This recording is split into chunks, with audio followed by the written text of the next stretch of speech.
soir de septembre et merci d'être venu en si grand nombre. Mon nom est Aline Landry, je suis l'agent de patrimoine pour la ville de Caraquette, que nous remercions d'ailleurs pour la tenue de ces rendez-vous que la ville nous offre gracieusement. Ce soir, nous sommes privilégiés d'accueillir comme conférencier invité l'historien Clarence Le Breton, dont le sujet de sa conférence saura certainement vous plaire. Il nous rapporte un segment de notre histoire que nous abordons peu, mais qui a certainement influencé qui nous sommes aujourd'hui. La présence des anglophones, des Jersiais, des Irlandais, des Écossais dans notre milieu, leur arrivée et leur départ. Alors, Monsieur Le Breton, à vous la parole.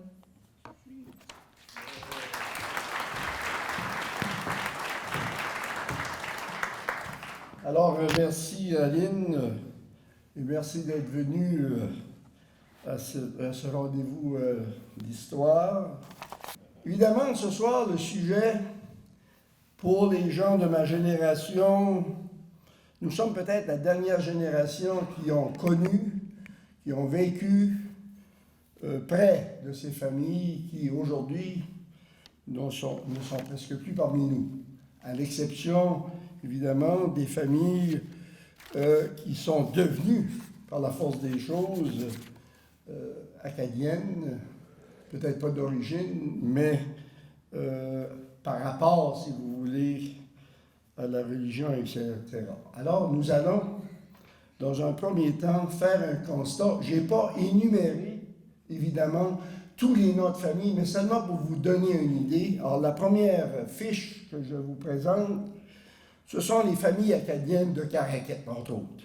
Les Cormier, les Dugas, les Landry, les Blanchard, les Légères, Chiasson, Hébert, Doiron, Haché, Poirier, Godin, Thériault, Épinay.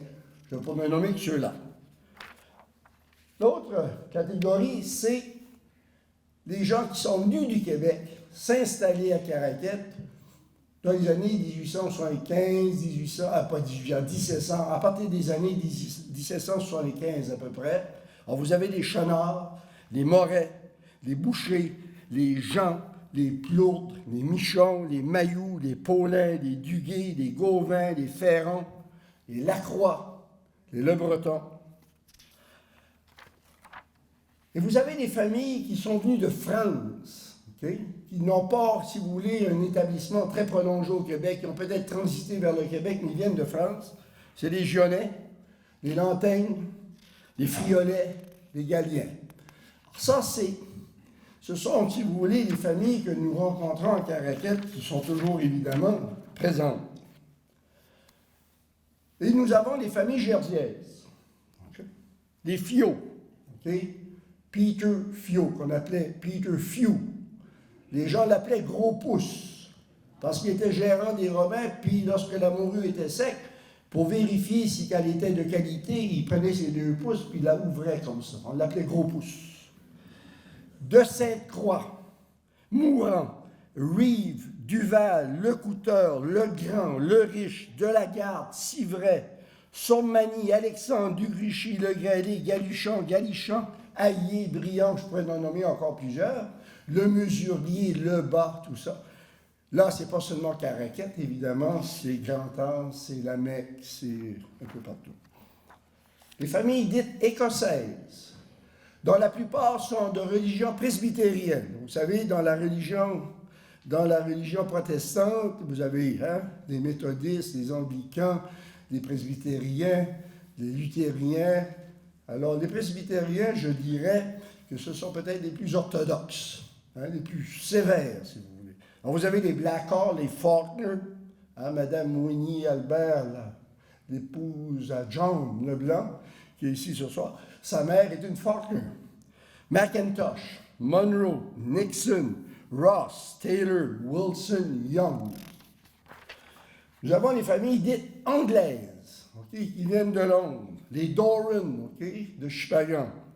Les Hubbard, les Soule, les Foulem. Vous avez les familles américaines. Okay, et là, c'est surtout dans la région de Tracadie, les Ferguson, les McLaughlin. Okay, Ferguson, né de la Pennsylvanie. Joseph Smith, né du New Hampshire, habité sur l'île de Caraquette. Il a été un maçon lors de la construction de la première église de Caraquette.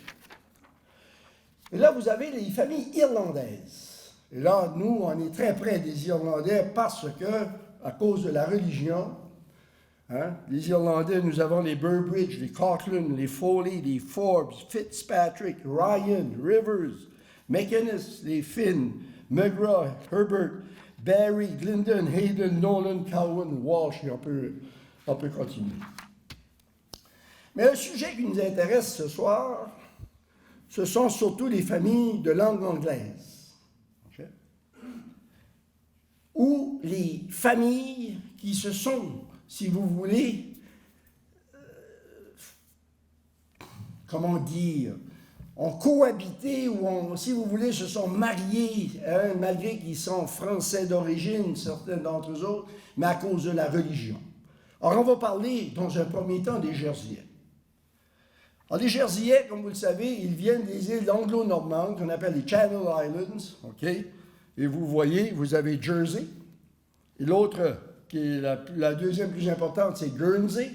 Hein, c'est sur l'île de Guernsey, entre autres, que Victor Hugo va s'exiler lorsque il n'est plus en faveur du régime de Napoléon III en France. C'est à Guernsey qu'il va écrire son célèbre roman, d'ailleurs, Les Travailleurs de la mer.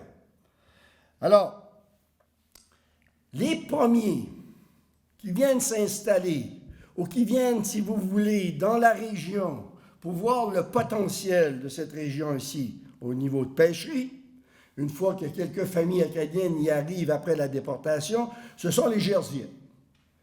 Alors, dès 1766, Charles Robin va faire une tournée d'exploration dans toute cette région ici, car on est devenu, après le traité de Paris, n'est-ce pas, une colonie britannique. Alors, eux, ils sont aussi dans l'Empire britannique. Alors, ils vont venir ici, il y a un potentiel énorme. Potentiel énorme au niveau de la pêcherie. Important de comprendre que les Jerseyais sont de langue française, mais protestants. Ce sont des Huguenots. Okay? Mais évidemment, parce que, étant dans une colonie britannique depuis plusieurs siècles après, la langue anglaise leur est très familière et surtout, ils partagent la même religion protestante. Et ce sont, pour la plupart, des anglicans, certains méthodistes, certains, mais c'est surtout les Écossais qui sont presbytériens. Or, ils viennent ici et ils vont, évidemment, que ce soit à Passe-le-Biac et un peu partout, ils vont s'installer pour faire le commerce des pêcheries.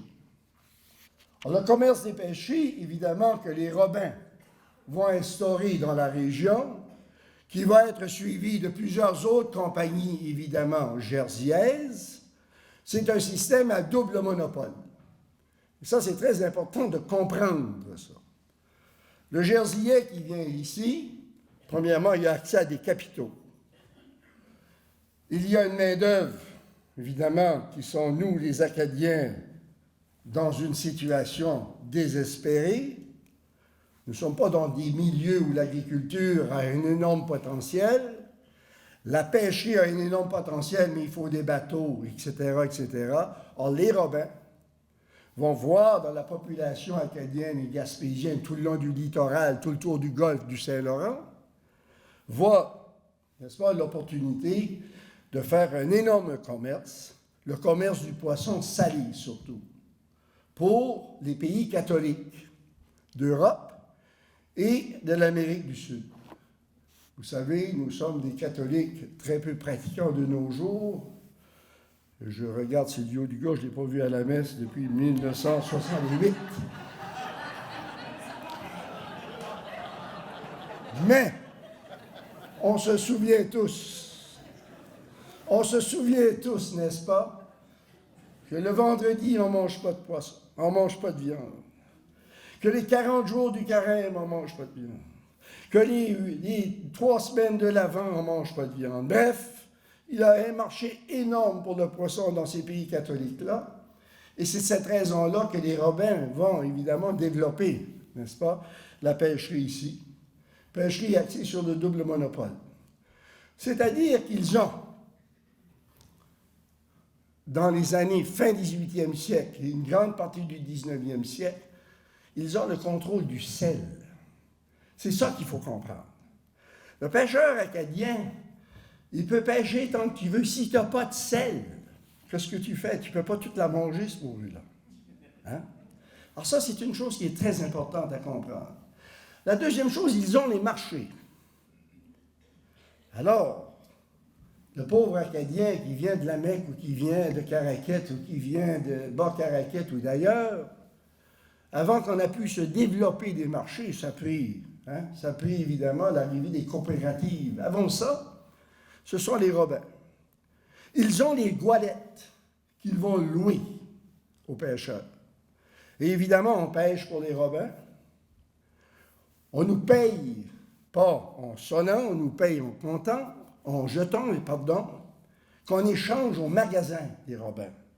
Vous avez ici Joseph Lacroix. Pourquoi j'ai choisi cette page-là? Le ledger est dans la salle. Vous regardez, toutes les familles de Caraquette de pêcheurs sont dedans. OK? C'est Joe Fedek. Vous savez, la chanson d'Ona? C'est lui, ça. Alors, tu pêches. Tu es payé en jetons. Et ton jeton est échangeable qu'au magasin des Robins. Alors, tu contrôles le prix du poisson, puis il contrôle le prix de la marchandise. Ça fait...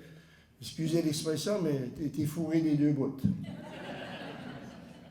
Et après un siècle de ça, parce que vous savez, les Robins vont terminer dans les années 50, après un siècle de ce système-là, il est définitif que, contrairement, si vous voulez, à l'industrie agricole canadienne, qui a été développée par des familles, nous, avant 1950, à de très rares exceptions, nous n'avons jamais appartenu notre industrie. Alors, lorsque tu n'appartiens pas à ton industrie, mais tu es le servant de cette industrie-là. Alors, si vous étiez en 1880 et vous rentrez dans un magasin des Robins, la chose qu'il fallait voir, c'était le coffre-fort. Parce que le coffre-fort était plein de guides.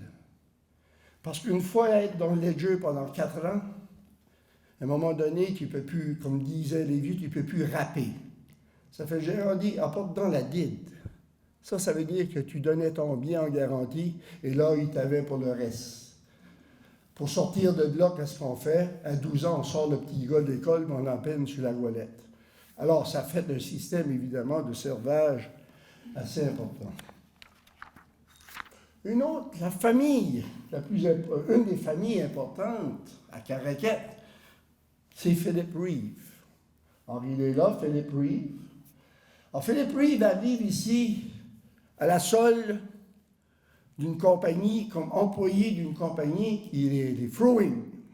Alors là, je vous explique. Les Frowing étaient 2 frères qui, à l'origine, ont commencé comme employés des Robins. Et qui, par après, vont partir leur propre compagnie en 1830. Et comme les Robins, les Frowing ont le même système. Et c'est pour cette raison-là que lorsqu'on parle des familles jerseyaises, il faut faire bien attention. Car les gens qui viennent de Jersey, que ce soit les Mourants, les Reeve ou quoi que ce soit, les Legrand, viennent jeunes pour la plupart, à part que les gérants, ce sont des apprentis. Dans les plus jeunes, ont 14 ans. Entre 14 et 20 ans.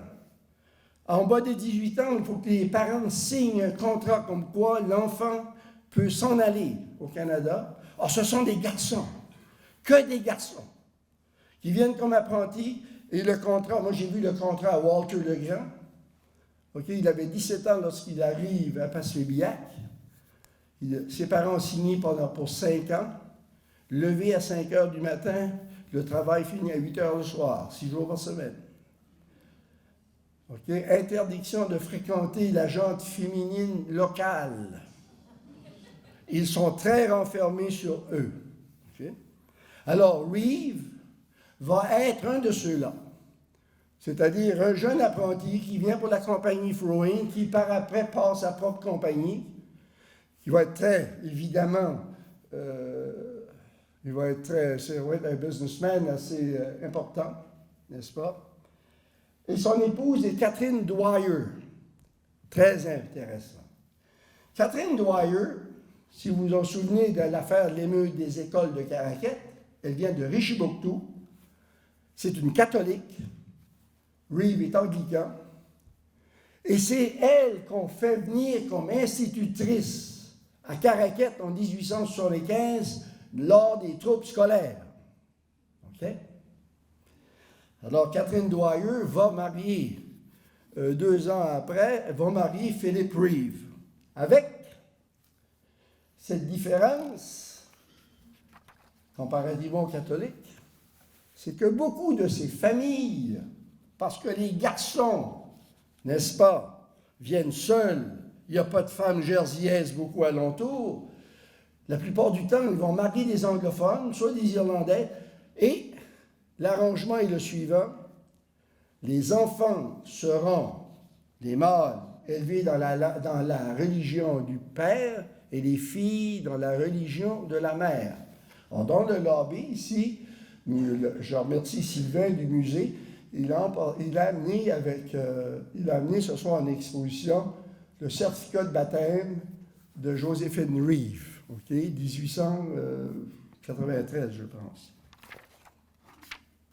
Alors, ces compagnies-là, OK, ces compagnies-là, évidemment, que ce soit les Reeve et les Robin et autres, n'est-ce pas, contribuent énormément, si vous voulez, à un développement économique.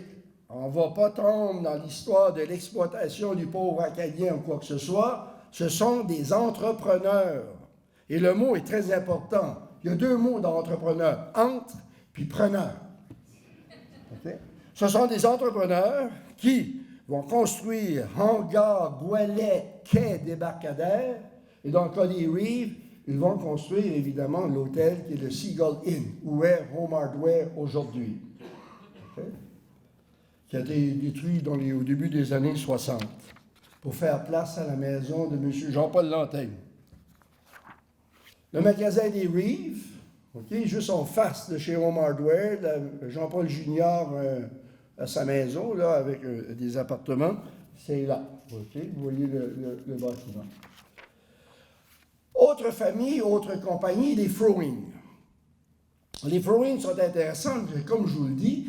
Les Frowing, c'est 2 frères qui travaillent pour les Robins et dans les années 1830, quittent les Robins, portent leur propre compagnie. Et ils vont s'installer, évidemment, un peu partout dans la péninsule acadienne, à Caraquet, à la Mecque, entre autres, Pointe-Alexandre. Et souvent, on fait l'erreur, quand on parle des Frowing, on parle des Alexandres. J'explique. Les Frowing n'ont pas eu de fils. Et la femme de William Frowing était une Alexandre, une Jerseyaise. Et lorsque Frowing va mourir, ce sont ses beaux-frères qui vont prendre la business, qui marche toujours sur le nom de Frowing, et évidemment, qui va, dont les gens vont dire, c'est chez les Alexandres, mais c'était toujours William Frowing, mais mené par les beaux-frères du fondateur.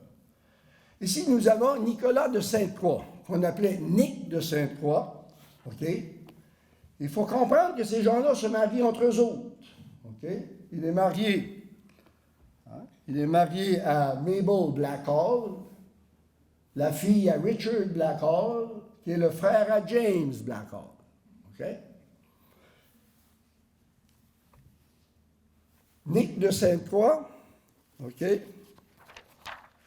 Sa maison, c'est la maison, on a toujours appelé ça la maison à Alban Blanchard à Caraquet, mais, c'est la maison aujourd'hui à Robert Godin en face de l'hôtel de ville de Caraquet. Okay? Alors ça, c'est la maison.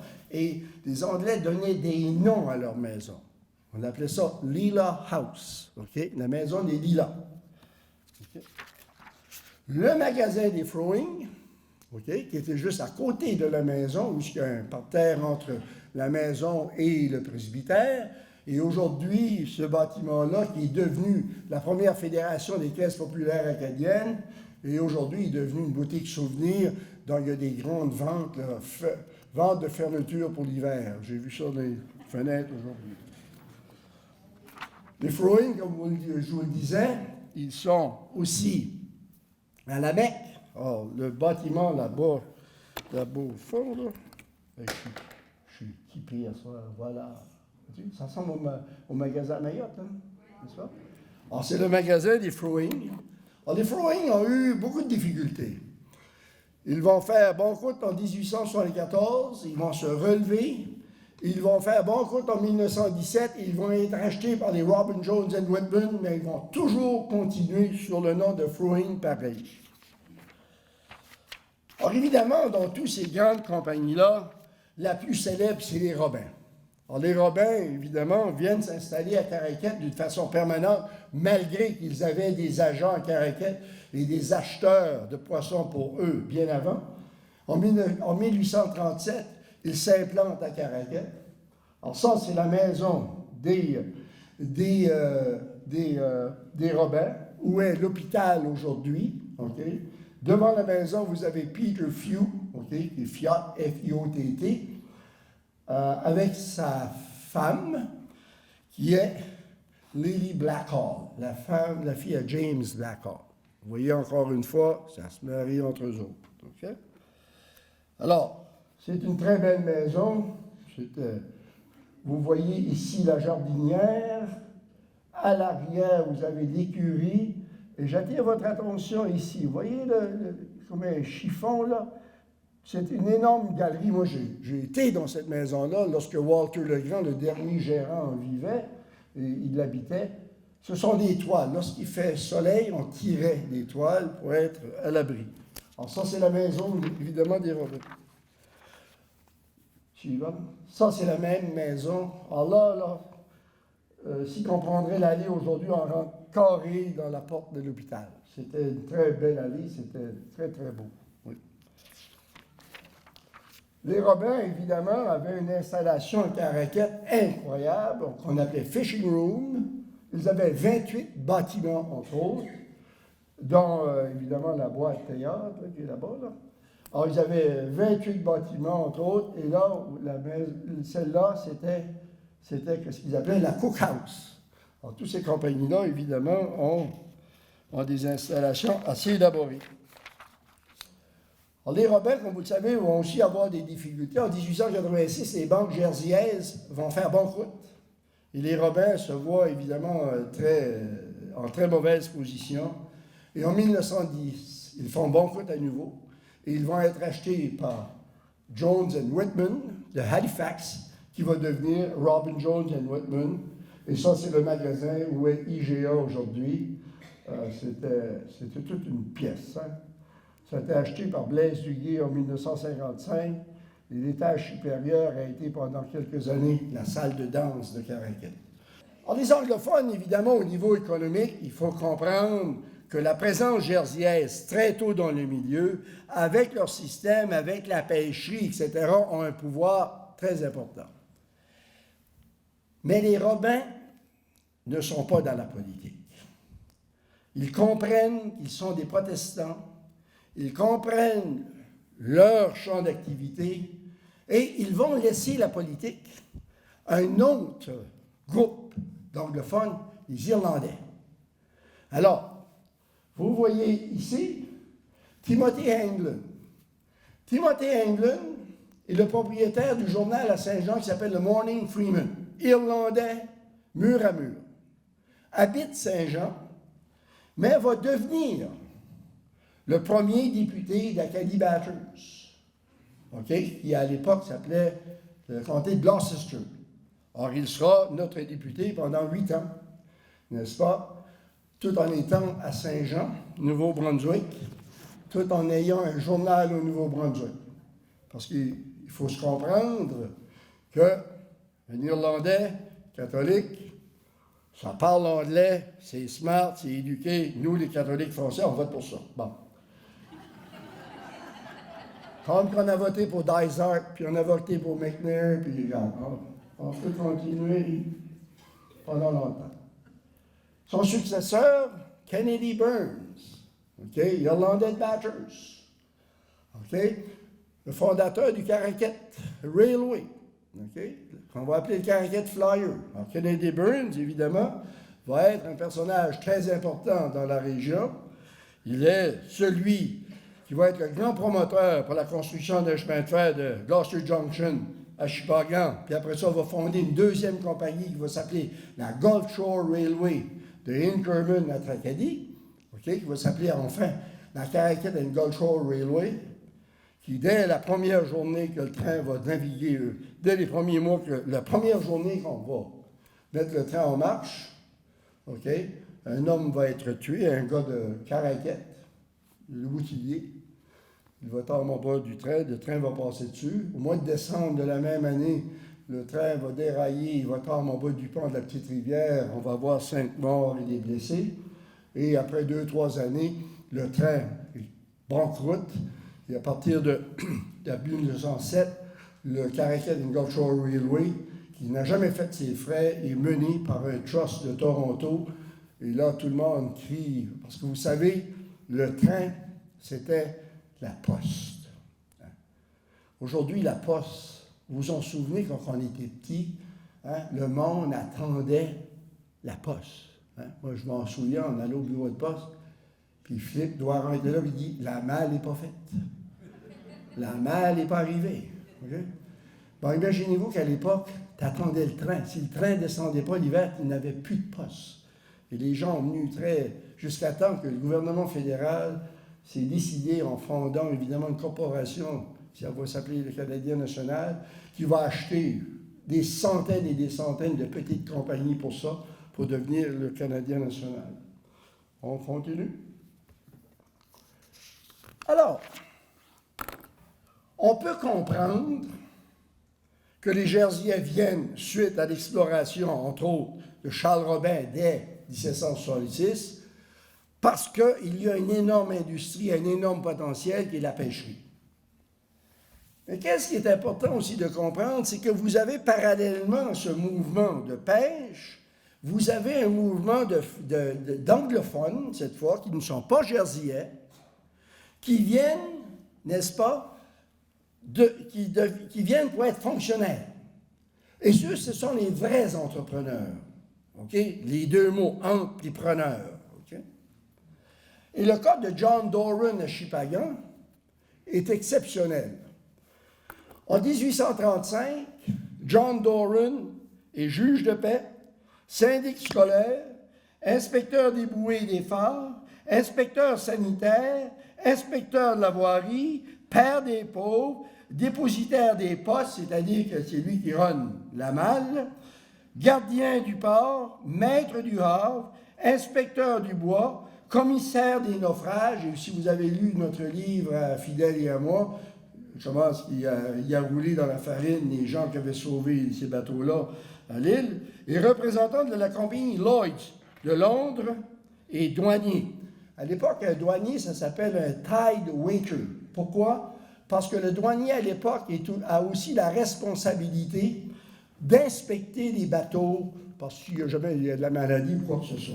Alors, John Doran est le cas typique d'une famille anglophone, d'un anglophone qui vient au Nouveau-Brunswick, qui vient dans cette région ici surtout, remplir des postes de fonctionnaires. Autre, le John Doran de Caraquette, c'est James Blackall. Et sa femme, c'est sa fille à Doran. OK? Alors, James Blackall, le premier, va venir ici, son fils, le fils à Robert Blackall. Il arrive à Halifax autour de 1817, arrive à Caraquette en 1822, va mourir à Caraquette en 1857. Son fils, qui est là, qui a été très, très présent lors de l'émeute des troupes scolaires à Caraquette, qui est marié avec la fille de Doran de Sheboygan. Et lui aussi, juge de paix, il est chef de milice, nommez-les, il a tous les jobs. Alors, c'est sa maison, qui est maintenant au village historique acadien, qui a été restauré. Et là, c'est la famille.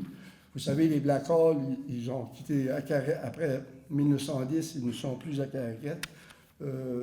Certains de la famille vivent à Vancouver aujourd'hui. Mais le personnage peut-être le plus important de cette communauté anglaise, de langue anglaise, mais lui, il est aussi c'est Robert Young. Okay? Robert Young, vous savez, les Young sont deux frères, un à Tracadie, et un va venir à Caraquet, l'autre va rester à Tracadie. Ils sont aussi dans le commerce du poisson et dans tous les commerces que tu peux imaginer, mais c'est aussi des politiciens. Alors Robert Young, évidemment, né en 1834, mort en 1904, marié avec Sarah Hubbard, okay, qui venait de Tignish, sur l'île du Prince-Édouard. Or, Young, évidemment, il a été député avant la Confédération. Par après, il va être sur le comité législatif de la province jusqu'à sa dissolution en 1882-83. C'est un personnage, évidemment, qui a eu une énorme influence. Et un de ses grands amis à l'époque était le Monseigneur Paquette, n'est-ce pas, qui était curé de Caraquet. Paquette et Young, ça donnait très bien. Alors, c'est la maison des Young, c'est leur deuxième maison. La première maison a aussi brûlé. Ça, cette maison-là, les Young, les gens appelaient ça le château des Young. Dugas Équipement, aujourd'hui à Caraquet, exactement aussi que le Dugas Équipement. Okay? Et puis, vous voyez cette maison-là, vous avez évidemment, par après, une photo de famille des Young sur la véranda. Le contexte religieux. Donc, on a parlé de la langue, mais maintenant, le contexte religieux. Les Acadiens, on s'entend, on est catholiques. Les Jersiais, protestants. Okay? Et certains Jersiais, protestants, mais qui ne parlent pas l'anglais, certains d'entre eux. Jean Soule me disait, je ne sais pas, Bernard, elle a dit ça à Bernard aussi, les frères Duval allaient à l'église protestante à Caraquet, s'assoyaient là, ne comprenaient pas un mot de ce qu'ils se disaient. Okay? Vous avez les Jersiais qui sont protestants, les Écossais surtout presbytériens, les Anglais anglicans Church of England et les Irlandais catholiques. Et là, c'est très important de parler, si vous voulez, des Irlandais dans ce contexte-là. Si les Jersiais sont ici puis ils font du commerce, les Anglais font du commerce, mais il faut aussi de la fonction publique, si vous voulez, de l'autorité civile mur à mur. Les Irlandais, c'est les Acadiens de langue anglaise. Je m'explique. On a eu 2 vagues d'Irlandais dans la région. La première vague d'Irlandais qui va venir, puis surtout dans la région de Puckbush, c'est suite au feu de 1825. Suite au feu de 1825, qu'on va appeler le grand feu de la Miramichi. Il y a eu 2 grands feux. Lui de 1935, dont certains peut-être d'entre vous ont entendu parler, mais il y en a eu un énorme, okay, en 1825. Et beaucoup d'Irlandais, n'est-ce pas, parce que la Miramichi était une terre d'accueil pour les Irlandais, vont monter. Deuxième vague, famine des patates. Comme vous le savez, l'Irlande va être frappée d'une façon épouvantable par une famine, qu'on va appeler la famine des patates, parce que la nourriture de base de ce pays est la pomme de terre. Et en 1847, les patates pourrissent dans la terre. Il n'y a pas de récolte pour 3 ans de suite. Okay? La maladie s'appelle le potato blight. Okay? C'est un champignon qui pousse sur la feuille. Et puis, alors, l'Irlande, qui à l'époque a 8 millions d'habitants, okay, va perdre dans l'espace d'une dizaine d'années 4 millions. Elle ne s'est jamais remise. Hein? La population d'Irlande aujourd'hui est à peu près ça, 4,5 millions, 5 millions. Or, ils vont arriver en masse, n'est-ce pas, au Nouveau-Brunswick, en Ontario, à Boston. Hein? On n'appelle pas Boston Beantown pour rien. Et dans ce contexte-là, c'est important de comprendre qu'il est de langue anglaise, mais il est catholique. Le clergé, le haut clergé, c'est-à-dire les évêques qui mènent nos diocèses à l'époque, sont des Irlandais catholiques. Et ils voient d'une façon extraordinaire cette opportunité, d'une part de nous assimiler peut-être, mais surtout de mêler le sang. On se mariait pas mal entre nous autres. Alors, l'Irlandaise, il faut se comprendre, hein, elle est catholique, mais c'est aussi une paysanne. c'est une femme qui peut traire 10 vaches le matin puis faire 10 enfants dans sa vie. Non, non, mais c'est ça que c'est. Alors moi, mes 2 grands-mères, maternelle et paternelle, sont 2 megras de Lausier Settlement. Alors, il faut comprendre ça. Et là, voilà qu'on arrive à une situation où que nous avons énormément de sang irlandais dans nos veines, suite, évidemment, à l'arrivée de ces Irlandais-là, suite à 2 événements, mais surtout après la question de la famine des patates.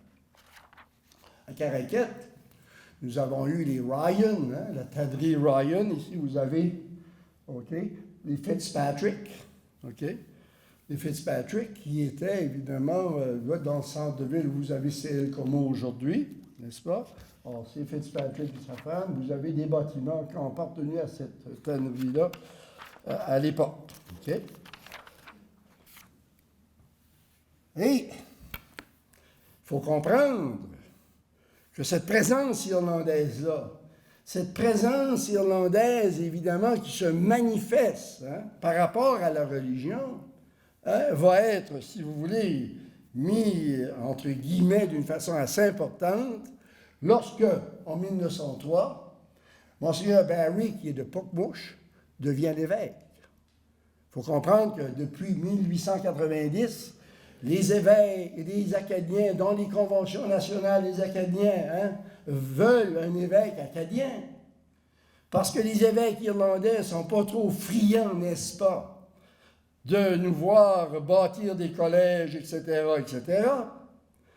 Et lorsque, en 1903, les Acadiens pensent bien que ça va être un Acadien qui va être nommé, la déception est terrible, quand c'est Monseigneur Barry de Puckmush qui devient l'évêque de Saint-Jean, notre évêque. Et le clergé acadien va boycotter le sacre de l'évêque de M. Barry. Personne ne va y aller dans les prêtres acadiens. Et dans l'histoire de Caraquet, c'est intéressant, car le collège de Caraquet, qui est né par les Ulysses, ils sont là au bon vouloir de l'évêque, parce que l'évêque, Monseigneur Rogers, avait déjà fermé le collège à Monseigneur Richard à Saint-Louis-de-Kent, ça n'avait pas pris de temps, disant que le collège was too Frenchy. Oh. Lorsque les pères, les prêtres acadiens décident de boycotter le sacre de Monseigneur Barry, le directeur du collège de Caraquet, qui est un breton, qui est le père Prosper Le Bastard, il ne sait pas quoi faire, là. Il va écrire à sa communauté, à Rennes, il va dire « Nous sommes entre l'arbre et l'écorce dans ce épineux dossier. » Alors, les anglophones, comme je vous le disais, ils sont impliqués tant dans le commerce ici jerseyais, aussi les Anglais, mais moins surtout dans la fonction publique. Mais ils vont aussi s'impliquer d'une façon sociale importante. Sociale, économique, politique un peu, mais je vous dirais que le plus bel exemple, je n'ai pas la photo avec moi, mais ça a été, j'avais fait une révélation lorsque la Chambre de commerce de Caraquet fêtait, je ne sais pas, son 50e anniversaire, puis que je leur ai dit qu'ils fêtaient leur 100e anniversaire. Parce que la Chambre de commerce de Caraquet a été fondée en 1917 par Philip Reeve. Et dont le premier secrétaire, ça a été le Dr. Como, mais après ça, ça a été James Nixon, qui a été secrétaire jusqu'à la fin de cette première Chambre de commerce-là, jusqu'en 1936. Et ce qui est très important de comprendre, c'est que la Chambre de commerce, fondée par Philip Reeve, puis Nixon, puis ces gens-là, était inscrite au registre à Ottawa, Chambre de commerce de Caraquet. Et lorsque Martin Légère et ces gens-là vont fonder la deuxième Chambre de commerce qui existe toujours aujourd'hui, que Dieu ait l'âme à Martin, Chamber of Commerce of Caraquet. Oui, ça arrive. On a eu une troisième vague qui a été les marchands qui vont venir plus tard dans les Loguets, qui vont s'implanter à Inkerman, Bocarakit, Tabouchintac, Tracadie. Ils sont deux compagnies, W.S. Loguet et A&R Loguet. Alors, vous avez ici le magasin des Loguets de Bocarakit. Hein?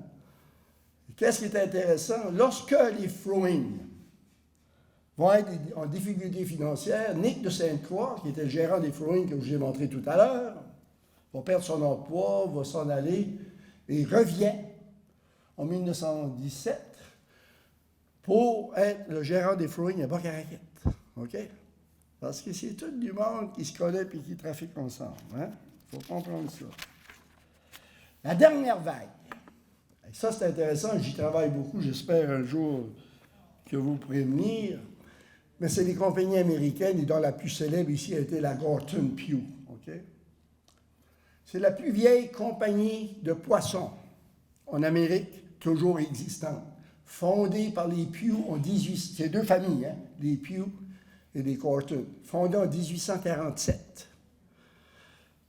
Alors, ici, comme ça nous arrive souvent, dans les années 30, on a de la misère.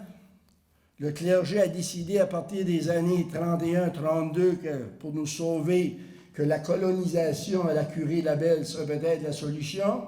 Fait, on prend du monde de Bocarakit puis de la Mecque, puis on envoie ça à Saint-Sauveur puis à Lorville, dans le bois. Tandis que nos commerçants, nos anglophones, le député à l'époque est F.T.B. Young, le fils à Robert Young, F.T.B. Frederick Temple Blackwell Young. Parce que vous savez, les Anglais relèvent toujours le nom de la femme, de leur mère et de leur grand-mère dans les middle names. C'est pas Jean-Sébastien Bruno, là. Non. C'est des noms de famille. Pierre Elliott Trudeau, sa mère était une Elliott. Alors, Séraphin Légère, autre député, ils vont convaincre le gouvernement fédéral. Ils ont l'opportunité de faire venir une compagnie à Caraquet parce qu'on est durant la crise. Et la Gorton Pugh vont inscrire au registre en 1938 une compagnie qui s'appelle Gorton Pugh Limited Caraquet avec un fonds d'investissement de 400 000 100 000 donnés par le gouvernement fédéral, exemption de taxes immobilières pendant 20 ans, puis on continue. Et contrairement, si vous voulez, aux gérants des Robins et eux autres, c'était très difficile. Ils venaient comme jeunes hommes, puis ils grandissaient dans la compagnie, puis quand ils se mariaient, ils mariaient souvent des catholiques, puis ça faisait des mariages mixtes. Chez la Gorton Pugh, les gérants, évidemment, que ce soit Russell Yelton, Phil Carroll, Joseph Carr, et Milton Rogers, qui a été le dernier gérant. Après ça, on a eu des gérants, mais des Canadiens français. Alors, c'est l'usine qui a bâti. Alors, cette usine-là, évidemment, c'est extraordinaire. Là, c'était la fin des Robins. Si vous voulez, malgré qu'ils ont continué, mais il n'y avait plus rien là, parce que c'est la réfrigération.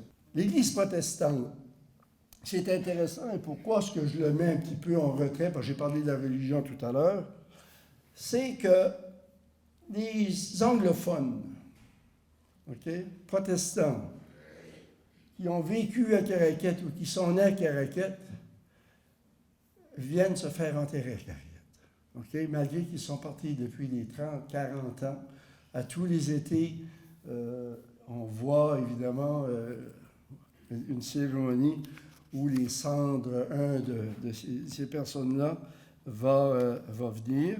Vous savez, elle a été construite en 1874 et l'Église va devenir en 1925 United Church parce qu'en 1925, les anglicans et les méthodistes vont se joindre ensemble pour faire United Church et elle est toujours là.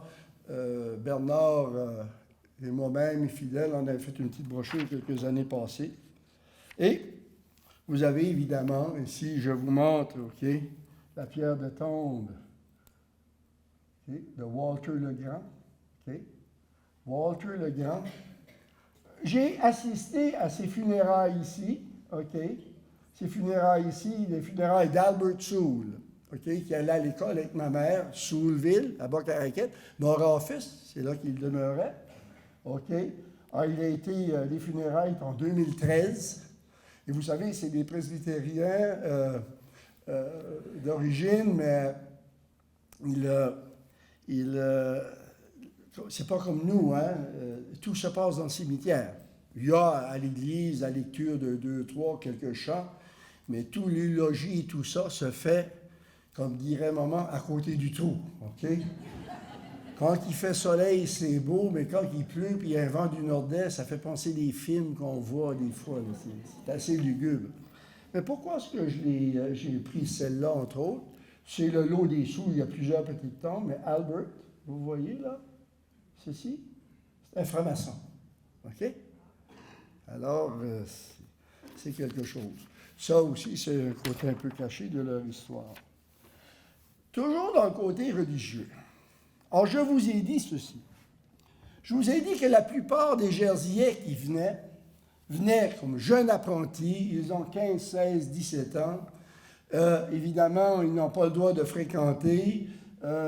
Bernard a une très belle histoire d'ailleurs d'un jeune qui s'appelle Le Follet, qui va se convertir, puis les prêtres écoutent sur le téléphone. C'est toute une histoire qu'il vous racontera un jour. Et rares sont ceux qui viennent avec leur famille. En le cas, évidemment, de John William Mourant et de son épouse Isabella Batten, OK, est exceptionnel. Car il était un homme de métier. Hein? Il était forgeron. Alors là, évidemment, tu l'usines pas, ce n'est pas des petits gars de 17 ans qui peuvent faire ça. Alors lui, il vient avec sa famille.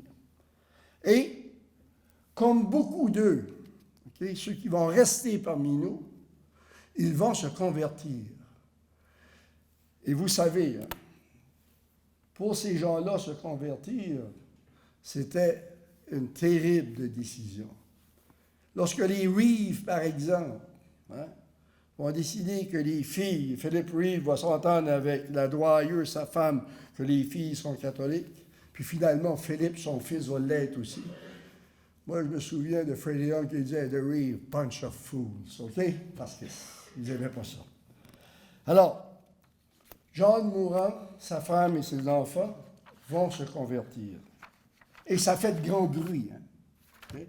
John Mourant restait dans la maison, une petite maison à l'arrière de la maison Alban Blanchard, juste à l'arrière. Okay? Il restait là. Maison de la compagnie. La journée qui va se convertir, dehors, plus de job, OK? Et les journaux vont beaucoup, OK, n'en parler de ça. Alors, voici qu'est-ce que le Courrier des provinces-maritimes, OK, qui était publié à Bathurst, le dit, le 13 janvier. Nouvelle de Caraguette. L'automne dernier, M. John Mourant, employé par la Seafrowing de cette paroisse, faisait baptiser son plus jeune enfant âgé alors de 2 mois, et hier, le 6, jour de l'Épiphanie, lui, sa dame et toute sa famille abjuraient le protestantisme et embrassaient, on ne rit plus là, hein, notre sainte religion catholique. Okay? À la fin de la grande messe, dont l'église remplie de paroissiens venus assister à l'office divin, Monseigneur alors et son vicaire Bérubé ont baptisé toute la famille Mourant.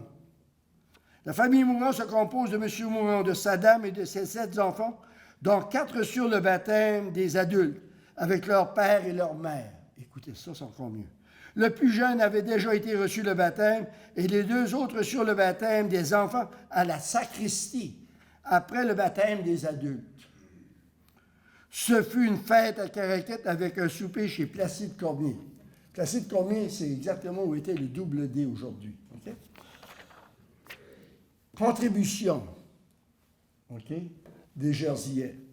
Okay? En plus de devenir catholiques, ils vont énormément contribuer à leur façon, okay? Parce qu'il y a d'eux qui sont des gens de métier. Ici, vous avez l'intérieur de l'église de Caraquette, comme vous le savez, est un bâtiment extraordinaire. On pourrait faire une conférence d'1 heure juste sur l'église. Mais qu'est-ce qui est à retenir? Ce sont les boiseries qui sont peintes. Okay? On appelle ça du faux marbre, du marbre trompe-l'œil ou le marbre de pauvre. Okay? Poor people marble, qu'on appelle. Technique assez relevée qui a été faite par les Duval. Église barrée, personne ne rentre dedans pendant qu'ils l'ont fait. Alors, si la prochaine fois que vous allez à l'église, Sylvie essaye d'aller avant Noël, là. OK? Prenez le temps de regarder à ça. Un jour, je pense que je vous l'ai déjà dit dans une autre conférence, un jour, je recevais Jacques Dalibard, qui était le vice-président de l'UNESCO. Pas un petit gars. Je lui fais faire le tour, il avait venu au village acadien, tout ça, puis j'ai dit, vous devriez voir peut-être l'église. Lorsqu'il a rentré dans l'église, puis il a vu ça, il a tombé dans les malles. Il a dit, je ne comprends pas que vous avez ça ici. Il dit, c'est très relevé, c'est très européen, il y a quelque chose qui se passe. Puis là, je lui ai dit ça, que c'était les Duval qui venaient de Jersey, tout ça. Alors, il a tout compris. Alors, à surveiller. Il n'y a qu'un écriteau anglophone dans l'église de Caraquette, d'époque. Elle est des familles juives. Le chemin de croix de Caraquette est sculpté. Vous savez, les frères Bourgault, ils étaient trois. André, Jean-Julien et Médard. Et Médard est celui qui est plutôt dans la religion, dans la sculpture. Le chemin de croix de l'église de Caraquette est un chemin de croix entièrement sculpté, toutes les stations, par Médard Bourgault, dans les années 30, 35, je pense. La quatrième station, c'est la rencontre. Et si vous regardez en bas, OK, c'est écrit Donated by the Reeve family. Okay? Alors, tu sais, des fois, on est très sévère parce que c'était. Non, ils étaient très impliqués. Lorsque, on parle de l'Église, et ça, c'est un petit à côté, mais c'est juste pour vous dire des influences et tout ça. J'arrive fini, là. Voyez-vous la sacristie de Caraquette? La sacristie de l'Église, ce n'est pas un bâtiment religieux. Ça n'a aucune affaire d'architecture religieuse. Ça s'appelle un Scottish cottage. OK? Et vous voyez à côté, là, ça, c'en est un d'aujourd'hui, là. Alors, il faut comprendre que la sacristie a été bâtie avant l'Église et que les Duval qui ont bâti l'Église, qui ont peint tout ça, restaient dans la sacristie. Comprenez-vous?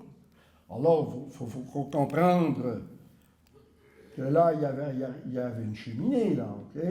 On irait dans les envers et tout ça, là, OK? Mais c'est identique, hein? Alors, des fois, il faut regarder de près les choses. Je termine avec ma slide la plus extraordinaire. Alors, ces gens-là se marient entre eux. Anglais, Écossais, pas les Irlandais, par exemple. Anglais, Écossais, Jerseyais. Blackall a marié ses filles à tous ces gens-là, OK? Et quand c'est pas les Blackall, c'est les Young. Alors, en 1904, hein, à Caraquette, nous avons un curling club. Exactement où est l'ancien, comment ça s'appelle, le Rossi aujourd'hui, là? Le Continental, j'appelle ça le Continental encore. Je suis pas jeune, hein? OK? Il y avait un curling club.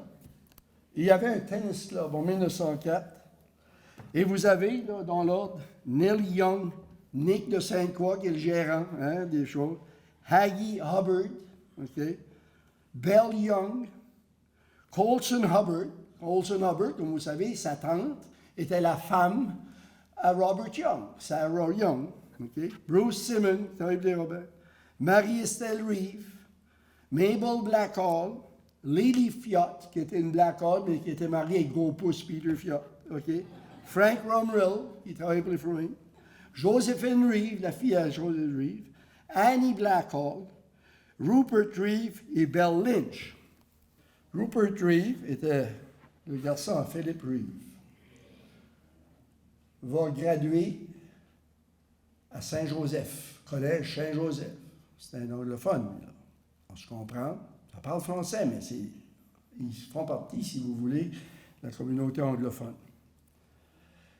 Et il est le seul, dans toute l'histoire de Caraquette, à recevoir la bourse Cecil Rhodes. He's a Rhodes Scholar, the only one. Okay? Et lorsqu'il va recevoir la bourse Cecil Rhodes, qui est la bourse la plus prestigieuse donnée dans l'Empire britannique, Les journaux vont en faire grand état. Les gens sont très fâchés parce que c'est un anglophone de Caraquet, puis ça devrait être un Acadien, puis etc., etc. Il va devenir avocat. Et il va évidemment mourir à Caraquet. Il est enterré à Caraquet. Et vers la fin de sa vie, il était vraiment un peu dément, mais c'est un homme qui a étudié en Europe, évidemment, parce que lorsque tu gagnes la bourse Cecil Rhodes, tu étudies à Oxford. Hein, c'est ça qui est le gros prix. Son frère, Harry Reeve, qui a marié une Albert, Joséphine Albert,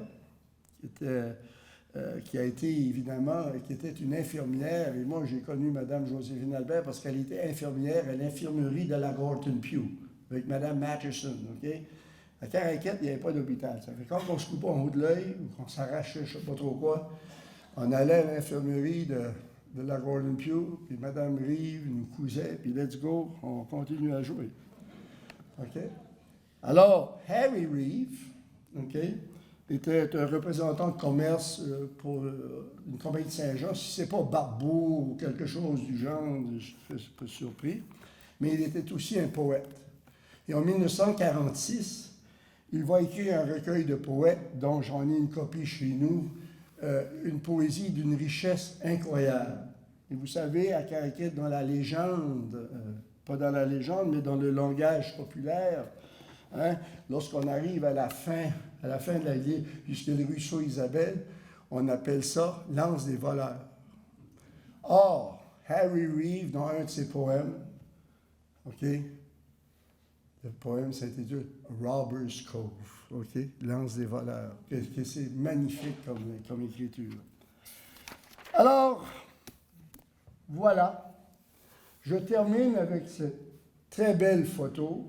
C'est justement au quai de l'église, qui était le quai des Froing, parce que chaque compagnie avait ses quais. Or, vous savez, c'est ces gros bateaux-là qui venaient, n'est-ce pas? Ils venaient à Caraquet, ils arrivaient avec du sel, puis ils repartaient avec du poisson. Puis quand ce n'était pas du sel, c'était d'autres marchandises dans les magasins. Alors, merci.